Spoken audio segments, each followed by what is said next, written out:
Olá, uma boa tarde para você. Hoje é sábado, 28 de março e o Direto da Redação começa com tudo que foi destaque no jornalismo da Rede Mais ao longo dessa semana. Primeiro, eu vou mostrar as notícias policiais que ganharam destaque.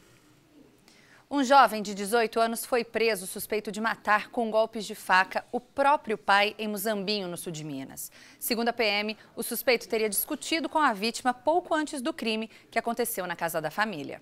Os vizinhos chamaram a polícia após ouvirem gritos vindos de uma casa. A informação era de que um jovem teria matado o próprio pai.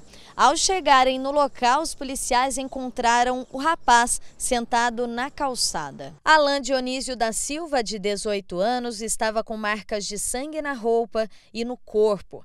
Ele foi algemado e mantido com os policiais, enquanto o socorro médico estava a caminho do local. José Luiz da Silva, de 37 anos, foi encontrado caído dentro da casa. Ele apresentava um ferimento feito com faca. O homem foi socorrido e levado para o pronto atendimento da cidade, mas já chegou sem vida ao local. Ainda em conversa com os policiais, o rapaz contou que ele estava em casa com a família e todos estavam muito felizes, inclusive faziam uso de bebida alcoólica, mas que em determinado momento ele e o pai teriam começado a discutir. Alan ainda alegou que tentou se defender das agressões do pai e que por isso teria pegado uma faca na cozinha. Ele confessou ter esfaqueado o pai. Antes de ser levado para a delegacia de Guaxupé, o rapaz recebeu atendimento médico. Ele também fez o teste do bafômetro, que confirmou a embriaguez. A faca usada no crime foi apreendida. Segundo a PM, essa não teria sido a primeira ocorrência envolvendo desentendimento entre pai e filho. Mas, infelizmente, desta vez, a história teve um final trágico. O motivo da briga ainda está sendo investigado. E uma idosa de 82 anos foi morta pelo ex-cunhado em Monte Azul, no norte de Minas. Segundo a polícia, a vítima teria tentado defender a irmã das agressões do suspeito. Maria Jorge foi baleada na cabeça. O homem tentou se matar logo depois do crime. Maria Jorge, de 82 anos, chamada carinhosamente pelos amigos e parentes de Dona Lili. Ela foi morta dentro de casa pelo ex-cunhado. O crime aconteceu na cidade de Monte Azul. Segundo a polícia, o autor, José Teixeira da Silva, de 52 anos, conhecido na região como Zé de Angical, atirou contra a idosa quando ela tentou defender a irmã das ameaças do ex-marido. De acordo com a polícia, após anos de um casamento conturbado, o casal decidiu se separar. A mulher, cansada das brigas, decidiu sair de casa e ir morar com a idosa, que era uma irmã de criação. Zé de Angical estava inconformado com a separação. No sábado à noite, ele decidiu ir atrás da ex-companheira. Ele chegou até a casa da ex-cunhada armado, com um revólver que ele usou para fazer os disparos contra Dona Lili. Ainda segundo os militares, houve uma discussão no local. A idosa entrou na briga e Zé de Angical não pensou duas vezes e atirou na ex-cunhada. Dona Lili foi atingida por um tiro na cabeça. O homem, ainda muito descontrolado, fez um disparo contra um garoto de 16 anos que também estava na casa, neto da idosa. Em seguida, Zé de Angical saiu da casa e, em direção a uma praça, tentou contra a própria vida com um disparo na cabeça. Ele foi socorrido e trazido para a Santa Casa aqui de Montes Claros. Segundo a assessoria do hospital, ele passou por uma cirurgia e o estado dele é grave. O adolescente foi baleado na mão e atendido em um hospital do município. Por causa do novo coronavírus, apenas a família participou do velório. Zé de Angical está sob escolta no hospital e corre risco de morte. Até o fechamento dessa edição, o autor desse crime permanecia internado em estado grave na Santa Casa de Montes Claros.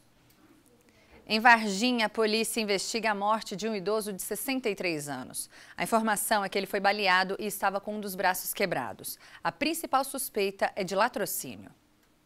O caso foi nessa casa no bairro Resende. Quando os militares chegaram aqui, o idoso já estava morto. Segundo o boletim de ocorrência, Antônio Humberto Nogueira, de 63 anos, tinha vários ferimentos pelo corpo. Ele também levou 2 tiros, um na cabeça e outro na barriga. Segundo a polícia militar, depois de encontrar o corpo do pai caído na sala, o filho chamou os policiais. Um amigo da vítima deu falta por ele, acionou o filho dela. O filho dela compareceu na residência, abriu a porta e encontrou o pai dele, a vítima, morta no chão da casa. A polícia também informou que tudo indica que ele tenha sido agredido antes de ser baleado. Os indícios são esses, de uma lesão, de uma briga. Supostamente teve uma briga antes. Nós tentamos falar com os vizinhos, mas ninguém saiu aqui na rua para conversar com a gente. Os parentes da vítima também não foram encontrados para falar sobre esse caso. A suspeita da polícia é que o idoso tenha sido vítima de latrocínio, devido ter sido subtraído um veículo Fiat Elba. O caso foi encaminhado à Polícia Civil, que vai investigar o crime. A polícia ainda está correndo atrás, está fazendo o levantamento aí, a Polícia Civil já está investigando também o caso. Estamos vendo se a gente consegue algum indício, algum autor, algum suspeito. Moradores de Juiz de Fora estão assustados com uma série de arrastões que tem acontecido em pontos de ônibus da Zona Norte. Segundo a polícia, os assaltantes chegam de carro e rendem as vítimas. Um menor de 14 anos foi apreendido por envolvimento nos crimes. Essa recepcionista de 36 anos estava num ponto de ônibus no bairro Ponte Preta, região norte de Juiz de Fora, quando um carro parou e os ocupantes anunciaram o assalto. Desceu o menor com a arma na mão e saiu um outro rapaz de trás pedindo para entregar as bolsas, celular, o que tinha de pertence. Aí entraram no carro novamente e saíram em direção ao bairro Benfica. A mulher foi uma das 5 pessoas assaltadas durante um arrastão feito em vários pontos de ônibus de bairros da região norte de Juiz de Fora. Os criminosos usaram uma arma e ameaçaram as vítimas. Estava muito alterado, aí com capuz, né, na cabeça e com uma máscara também. Apesar do susto e do medo, um detalhe chamou a atenção das vítimas. Quem desceu do carro com a arma na mão foi um adolescente de 14 anos. A idade, né, por ser, a gente vê que era um menino de menor, né, e fazendo esse tipo de coisa e a gente saindo para trabalhar, né, e ter que passar por essa situação. A recepcionista esperou que o veículo se afastasse um pouco e ligou para a polícia militar. Uma equipe da PM deslocava para se encontrar com a vítima quando viu no bairro Benfica um carro com as mesmas características do veículo usado nos assaltos. Eles deram ordem de parada. O motorista não obedeceu e começou então uma perseguição policial por várias ruas e bairros, até que o carro foi estacionado no bairro Vila Esperança 1. Os 3 ocupantes desceram correndo para tentar fugir. 2 conseguiram, mas um adolescente de 14 anos foi apreendido. O adolescente foi levado para a delegacia da Polícia Civil. Ele foi reconhecido pelas vítimas. O carro usado nos assaltos consta como furtado durante a madrugada no bairro Igrejinha, também na região norte de Juiz de Fora. Os policiais militares passaram a manhã fazendo um cerco no bairro onde o veículo foi abandonado e 2 suspeitos fugiram. O veículo foi localizado novamente, foi abordado na Vila Esperança 2, na rua Pedro Garcia, momento em que 2 dos autores conseguiram evadir e um menor apreendido com um simulacro. E os pertences das vítimas todos localizados aí dentro do veículo. Um policial militar rodoviário foi baleado por um colega de trabalho em Poços de Caldas. Os 2 teriam tido uma discussão pelo celular pouco antes do crime. A confusão envolvendo 2 policiais militares rodoviários foi no bairro Gama Cruz. Segundo consta no boletim de ocorrência, um cabo e um sargento teriam se desentendido após uma troca de mensagens no celular. Nessas imagens feitas logo depois da confusão, dá para ver que uma pessoa é atendida pelo corpo de bombeiros ainda fora da ambulância. Algumas viaturas policiais também estão no local. Vizinhos da vítima também tentavam entender o que havia acontecido. Quem está sendo atendido é o sargento Djalma de Oliveira Coimbra, de 45 anos. O policial foi baleado na perna.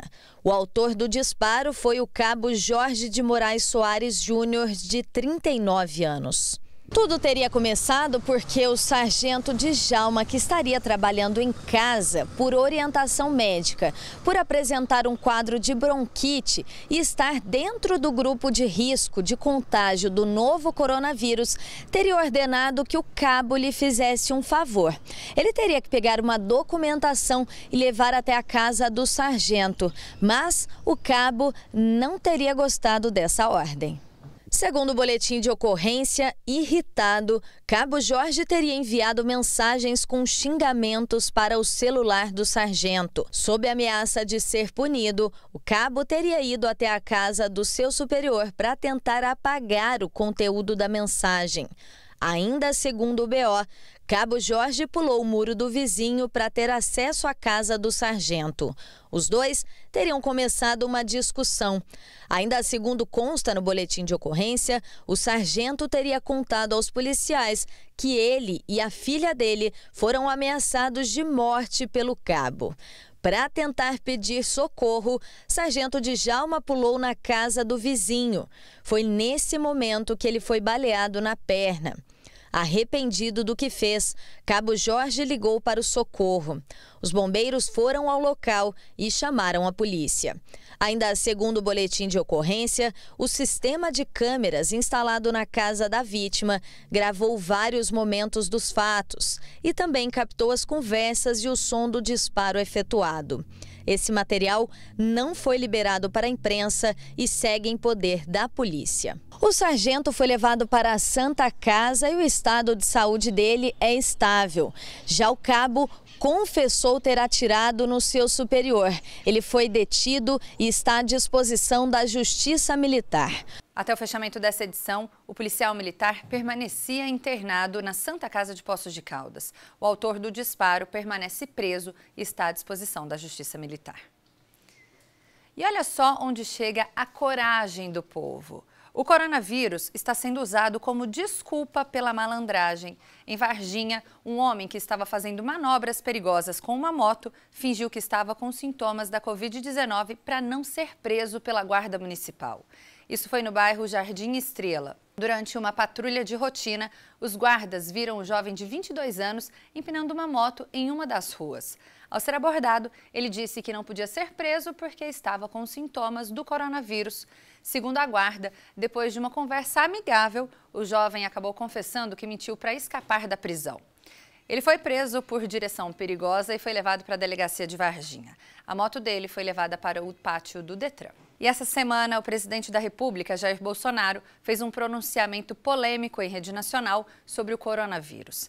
Ele defendeu o fim da quarentena para as pessoas que não estão no grupo de risco.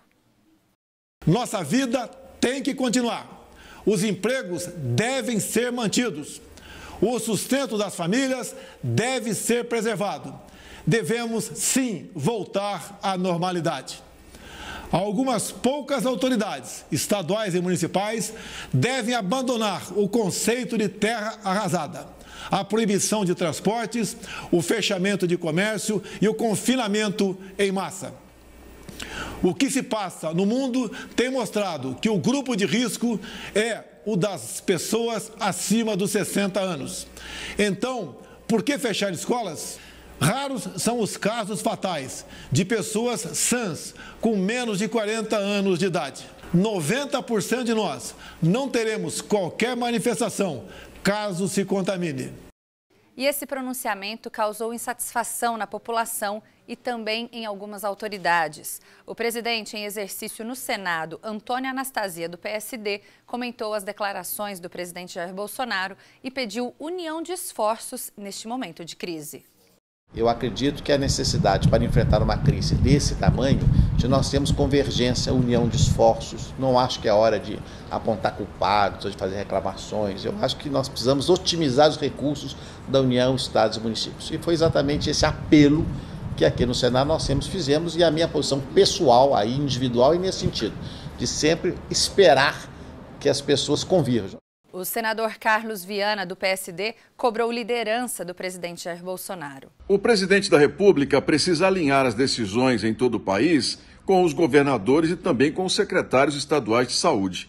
Nós precisamos, nesse momento, de união e principalmente de uma liderança que indique qual o caminho o país irá assumir nessa questão do Covid-19. Entendo que é temerário nós propomos o fim de uma quarentena enquanto o sistema de atendimento do SUS não tenha sido reforçado para o atendimento em massa. O senador por Minas, Rodrigo Pacheco, do DEM, criticou o pronunciamento do presidente da República e pediu unidade do discurso do governo federal.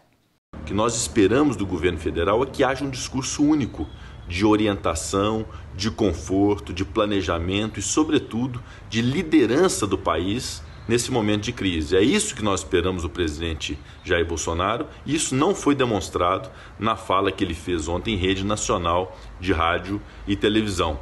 Tomara haja uma unidade de discurso por parte do governo federal e é isso que nós, no Senado Federal, estamos buscando contribuir para que haja realmente essa unidade para o enfrentamento eficaz dessa crise. Alguns prefeitos da nossa área de cobertura também se manifestaram sobre o pronunciamento. Em Salinas, no norte de Minas, o prefeito José Antônio Prates disse que não vai seguir as recomendações do presidente e que o pronunciamento foi um gesto de genocídio. Não vou acolher a mensagem do presidente, porque nesse sentido, em Salinas, ele não vai dar uma ordem de chamar meu povo ou pedir que eu chame o meu povo para desproteção. Chamar meu povo para a rua, para retomar atividades com normalidades, quando nós estamos em completa anormalidade. É um gesto de genocídio que o presidente fez. Não concordo, presidente. Com todo o meu respeito, o homem público deve ser aquele com maior capacidade de fazer autocrítica, como exemplo para seus concidadãos. E o gesto mais nobre que Vossa Excelência poderá ter será o de voltar à televisão e dizer ao povo: eu errei, me perdoem, porque isso é um gesto de grandeza e não de humilhação para Vossa Excelência.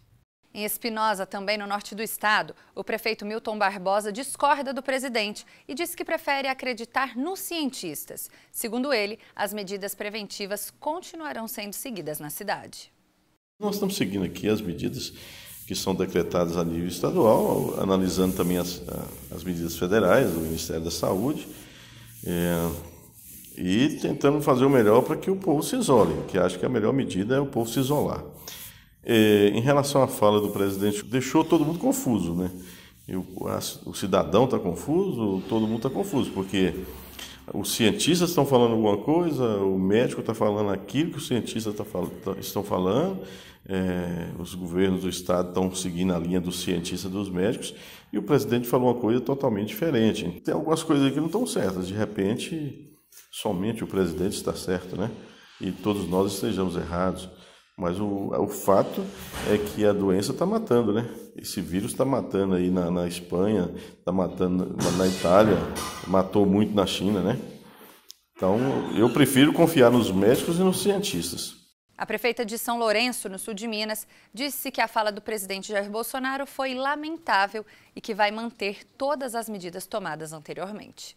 Foi uma fala lamentável e, como prefeito de nossa cidade, continuaremos adotando todas as medidas que foram decretadas para ajudar na contenção do coronavírus. Então, as entradas das cidades, algumas continuam com barreiras, continuamos com essa triagem das pessoas que entram aqui, que circulam aqui. Vamos continuar com o comércio fechado, apenas o essencial está aberto e também todos os aparelhos turísticos estão fechados e os hotéis também estão sem funcionar. E o prefeito de Muriaé, na Zona da Mata, disse que o pronunciamento do presidente Jair Bolsonaro foi opinativo. Aguardamos que ele nos dê não apenas opinião, mas um direcionamento do que devemos adotar. Por isso, como os nossos pareceres, eles são baseados em normas técnicas, aguardamos um pronunciamento para qualquer momento, seja do Ministério da Saúde ou do Gabinete da Presidência da República. Essa postura está em conformidade com a maioria das prefeituras do Brasil e com a maioria dos estados da nação. E o Sindicato dos Bancários do Sul de Minas e da Zona da Mata pede a suspensão dos atendimentos ao público. Nas agências bancárias de Juiz de Fora, os clientes esperam na fila do lado de fora. A entrada é feita aos poucos, com restrição de número de pessoas para evitar aglomeração e diminuir o risco de contágio do coronavírus. Mesmo assim, o Sindicato dos Bancários está preocupado. Nós estamos pedindo às autoridades do município e também do governo para que fechem os atendimentos nas agências bancárias, mantendo somente os atendimentos prioritários. Ausência de senha, ausência de cartão, no caso, de repente, um saque através de precatórios. Cartazes foram colados nas agências bancárias. Eles explicam que o sindicato conseguiu negociar medidas como trabalho remoto para os grupos de risco e intensificação da limpeza nas agências. A Federação Brasileira dos Bancos recebeu pedidos do sindicato. Nós encaminhamos várias orientações à FEBRABAN e a nossa negociação ela está de uma forma constante, de forma online, e o atendimento que hoje está ocorrendo de forma escalonada foi por causa de uma reivindicação do movimento sindical. Se fosse por parte dos bancos, iam manter o atendimento normal. E aí, no momento onde os pequenos empresários, os trabalhadores informais, os comerciantes, as donas de casa, as pessoas da forma geral estão fazendo um grande sacrifício em prol da vida, por que um setor como o setor bancário, que lucrou bilhões de reais no ano passado, não pode também fazer esse sacrifício, defendendo a vida no momento tão importante para a humanidade, não é para o Brasil, mas para a humanidade de uma forma geral. Segundo a FEBRABAN, os bancos associados asseguram que as agências bancárias vão continuar funcionando. O atendimento é prioritário para os clientes mais vulneráveis, como os idosos. Ainda, segundo a federação, o Banco Central determinou que durante as ações de combate à pandemia causada pelo coronavírus, algumas agências podem ter o horário de funcionamento alterado e alguns serviços suspensos. A Secretaria de Estado de Saúde informou que as orientações preventivas passadas aos bancários são as mesmas que o restante da população tem recebido. A recomendação é que as pessoas evitem até as agências bancárias e que façam todas as suas movimentações, na medida do possível, através da internet, através de celulares ou até mesmo por telefone, mas que evitem vir à agência. Nas filas, os clientes entendem a reivindicação dos bancários, mas temem pelas consequências, caso as agências fechem o atendimento ao público. Tem que parar tudo, né? Aí também suspender também qualquer tipo de pagamento, né? Porque as pessoas também, como é que vai fazer? Depois vai cobrar juros, vai cobrar multa em cima disso aí, né? Aproveitar da situação. Caso fechar por causa disso, não deveria cobrar juro depois. A partir do banco oferecer aos funcionários máscara, luva e álcool em gel para eles que eles possam continuar trabalhando, para não prejudicar o povo. É claro que tudo tem que ser uma flexibilidade entre os dois lados, tanto o povo quanto os funcionários, os trabalhadores, para que não, esteja um cerco e todo mundo possa continuar a sua vida no cotidiano, não parar o mundo. E agora eu vou mostrar uma reportagem sobre como os comerciantes que mantêm os estabelecimentos abertos fazem para evitar a contaminação pelo coronavírus. A repórter Lúcia Ribeiro esteve em padarias, supermercados e farmácias de Varginha. Vamos ver como está sendo a rotina nesses locais. Nesta padaria, a rotina já foi alterada. Várias medidas já estão sendo tomadas. A começar aqui pela porta, todo cliente deve passar álcool gel, tanto na entrada quanto na saída. Além disso, o número de clientes que devem permanecer aqui dentro do estabelecimento também mudou e foi limitado para 4 pessoas. E foi justamente por isso que o Marcos foi barrado na porta da padaria. Mesmo assim, ele não se importou em esperar um pouquinho. Eu acho a medida de segurança, né? No momento que nós estamos atravessando, eu creio que todas as medidas de segurança são bem-vindas para dar à população, de um modo geral, geral, a condição de ser o menos possível infectados. Dentro do estabelecimento, cartazes foram espalhados para orientar os clientes quanto às mudanças. Agora, o consumo de alimentos não pode mais ser feito no local. Um tapume impede a passagem para a lanchonete. As mudanças foram feitas seguindo a determinação da prefeitura. As alterações também se estendem aos funcionários. Sempre com luvas, né, máscara, álcool em gel em toda a padaria, tanto lá dentro, todo o setor tem álcool em gel para eles estar usando, né? Então tá assim, a gente está correndo atrás para não ter nenhum prejuízo maior, né? Medidas que foram aprovadas pelos clientes. A gente tem que se cuidar porque a coisa está séria, né? Quanto mais a gente se cuidar, menos problemas nós vamos ter. Já neste supermercado, a situação não é diferente. Funcionários usando máscaras e álcool gel em todos os caixas. O cartaz também chama atenção para o distanciamento nas filas. Tudo aquilo que é saudável, que a gente pode agregar, nós estamos fazendo na loja. Então é a questão do espaçamento de 1,5 metro entre as filas, que no momento não estão havendo filas, diga-se de passagem, né? Porque o cliente tem vindo assim mais espaçadamente na loja. O funcionamento dos caixas também foi alterado. Como nossos caixas estão próximos, nós achamos melhor, por bem, alternar os caixas. Então um funciona, o outro não funciona e assim sucessivamente, para dar um distanciamento entre os caixas. Ainda segundo o gerente, o estabelecimento segue a orientação da vigilância sanitária. Por isso, até a rotina do açougue, do setor de laticínios e da padaria sofreu alteração. Nós temos uma atendente específica para poder entregar as mercadorias para os consumidores, para evitar de ficar pegando todo mundo naquele pegador.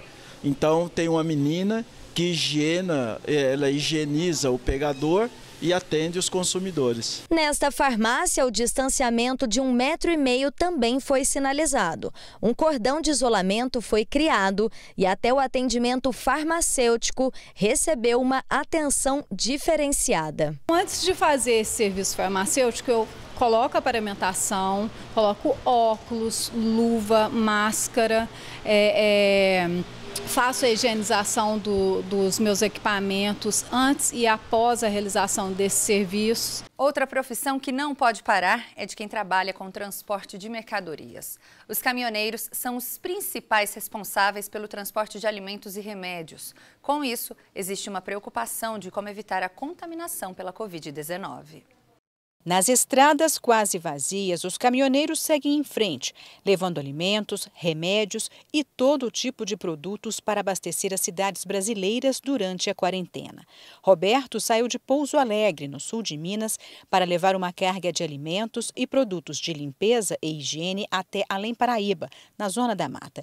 Ele encontrou dificuldades para conseguir refeições no trajeto. É mais em termos de alimentação, restaurante na beira da estrada que a gente costuma parar, tudo fechado, não é qualquer lugar que a gente pode parar também. Ele também encontrou barreiras nas entradas de algumas cidades. As entradas da cidade que a gente reparou que está tendo fechada, ônibus escolar, terra, manilha, o pessoal fazendo entrevista. Algumas indústrias continuam produzindo para evitar ainda mais prejuízos à economia e à saúde no Brasil durante a pandemia causada pelo novo coronavírus. Mas para que o abastecimento também seja mantido, o transporte rodoviário não para. Os profissionais do setor afirmam que estão tomando algumas medidas recomendadas pelos médicos. Tentando manter um álcool gel no bolso.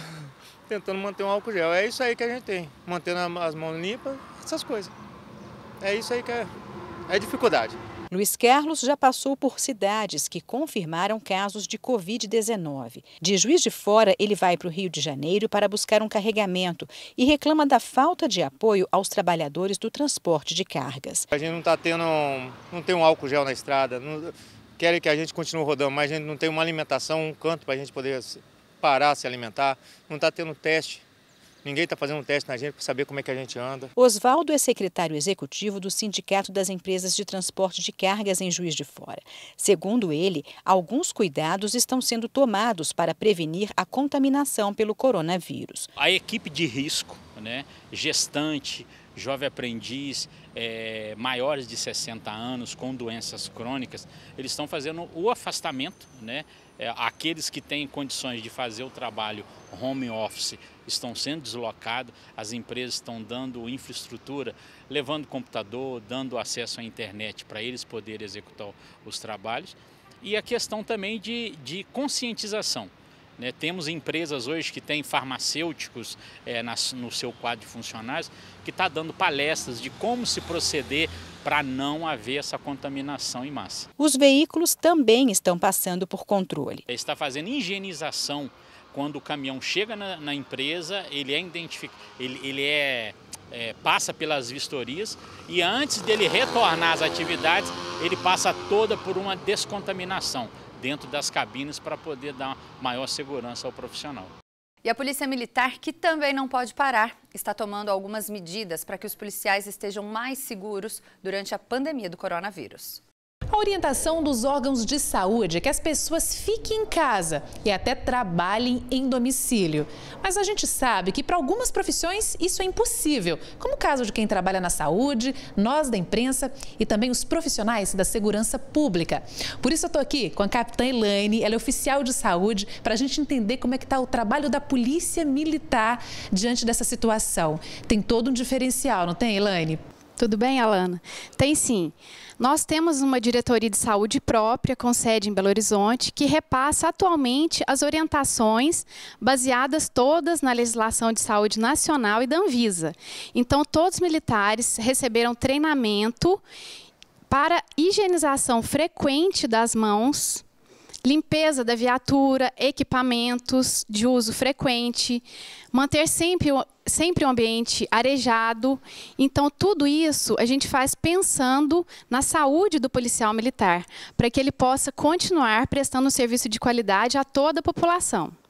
Agora, capitã, o trabalho da polícia não mudou, tem as ocorrências comuns e mais também algumas ações devido, né, ao coronavírus, ações para combater. E eles também estão atuando nesses momentos. Então, o cuidado tem que ser redobrado.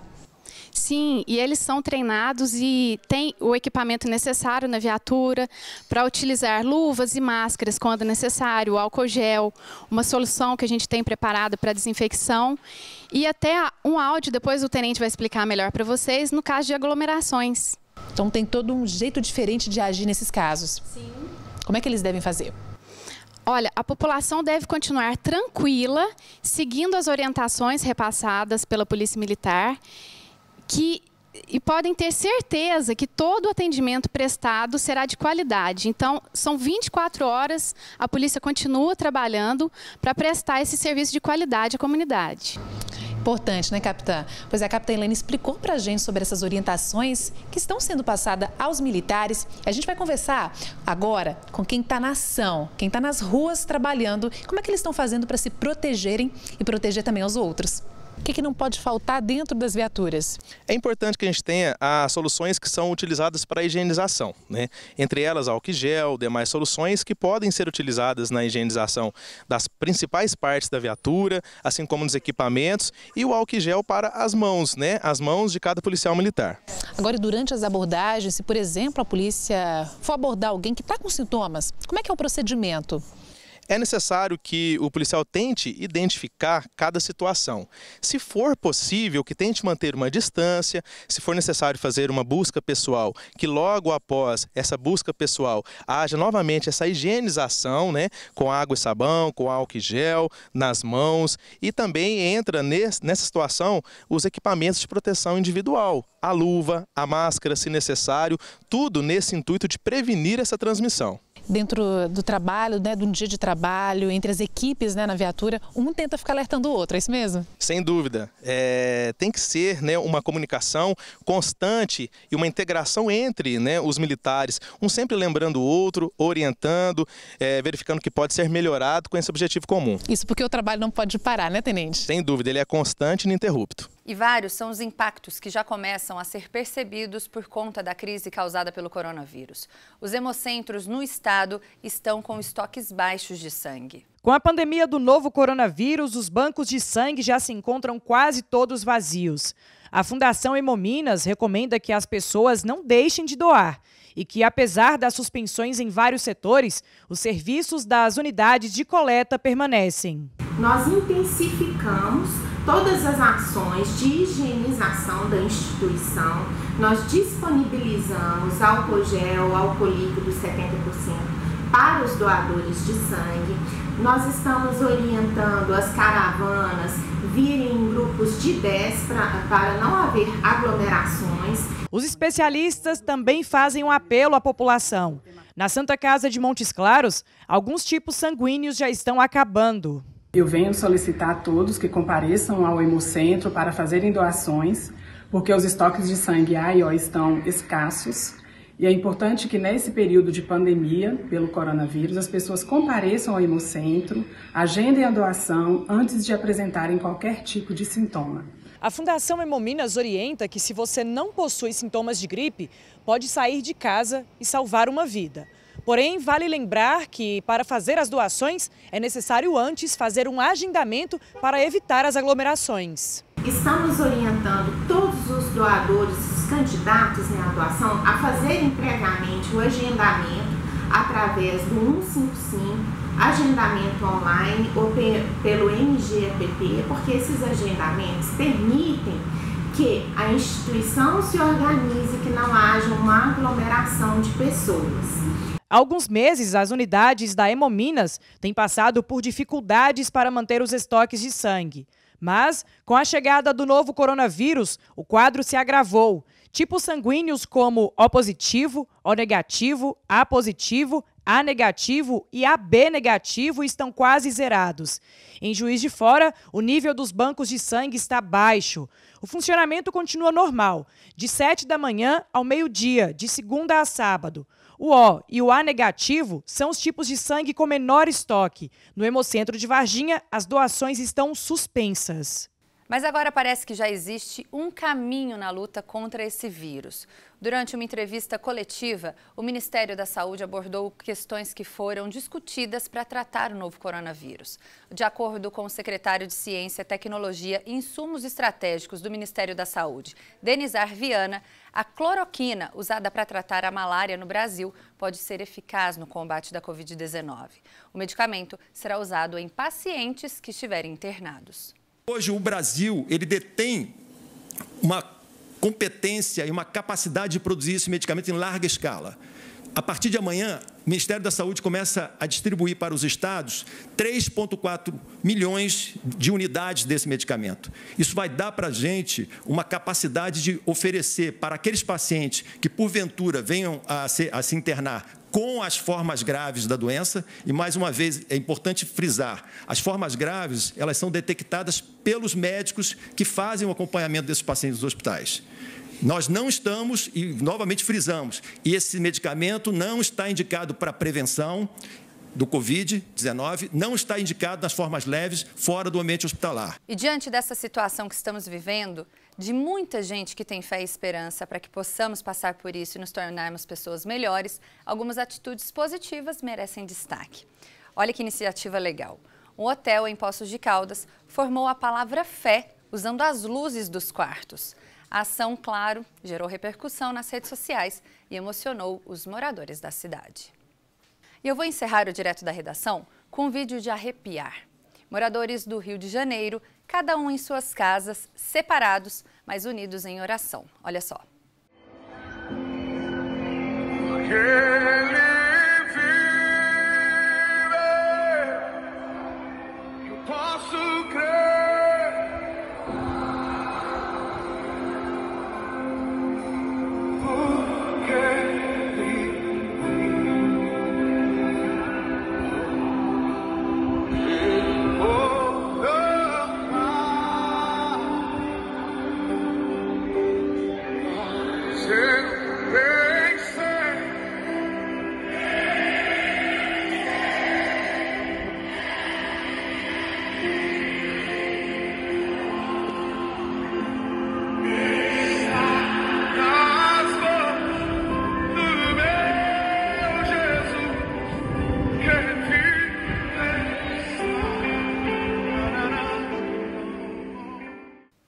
Realmente é de arrepiar, né? Bom, pessoal, quem puder ficar em casa, fique. Aproveitem esse tempo com a família. Descubra atividades para fazer com seus filhos dentro de casa. Leia um livro, assista jornais e filmes, coma pipoca, doce, o que tiver vontade. Descubra o quanto é proveitoso poder ficar em casa na companhia de quem você ama. Se você mora sozinho, faça ligações por vídeo para te aproximar dos seus familiares. Pensem que esse tempo é necessário para termos um impacto bem menor do que os outros países estão vivendo. Estamos todos separados, mas juntos para combater o avanço do coronavírus. O Direto da Redação de hoje fica por aqui, mas no sábado que vem tem mais. Tchau, tchau.